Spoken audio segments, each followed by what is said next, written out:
So ಇನ್ಹೇಲರನ್ನು ಉಪಯೋಗಿಸೋದ್ರಿಂದ ಮಗುವಿಗೆ ಅದು ಪರ್ಮನೆಂಟಾಗಿ ಕೊಡಬೇಕಾಗ್ತದೆ ಅಂತ ಹೇಳುವಂಥದ್ದೊಂದು ತಪ್ಪು ಮಾಹಿತಿ ಜನರಲ್ಲಿ ಇರ್ತದೆ. ಆ ತಪ್ಪು ಮಾಹಿತಿಯನ್ನು ನಾನು ಈ ಮುಖಾಂತರ ನಿಮಗೆ ತಿಳಿಸೋದೇನು ಅಂತ ಹೇಳಿದರೆ ಅದು ಸಂಪೂರ್ಣ ಸುಳ್ಳು. ಯಾಕಂತ ಹೇಳಿದರೆ ಒಂದು ಮಗು ಸ್ವಲ್ಪ ದೊಡ್ಡದಾದ್ರ ಮೇಲೆ ಈ ಅಸ್ತಮಾ ಅಂತ ಹೇಳುವಂಥದ್ದು ಕಮ್ಮಿ ಆಗ್ತಾ ಬರ್ತದೆ.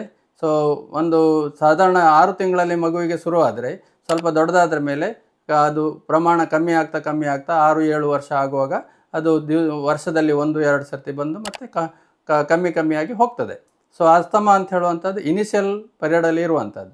ನಾವು ನೆಬುಲೈಸೇಷನ್ ಮಾಡೋದಿಲ್ಲ, ಇನ್ಹೇಲರ್ ಮಾಡೋದಿಲ್ಲ ಅಂತ ಹೇಳಿದರೆ ಏನಾಗ್ತದೆ ಅಂತ ಹೇಳಿದರೆ ಮಗುವಿನ ಶ್ವಾಸನಾಳ ಸಣ್ಣದಿರ್ತದೆ.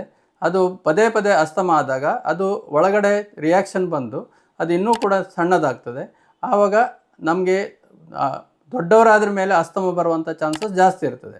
ಆದ್ದರಿಂದ ಸಣ್ಣ ಮಕ್ಕಳಲ್ಲಿ ಎಷ್ಟು ಬೇಗ ನಾವು ಅದನ್ನು ತಡಿತೇವೋ ಅಷ್ಟು ನಮಗೆ ಉಪಯೋಗ ಜಾಸ್ತಿ ಇರ್ತದೆ.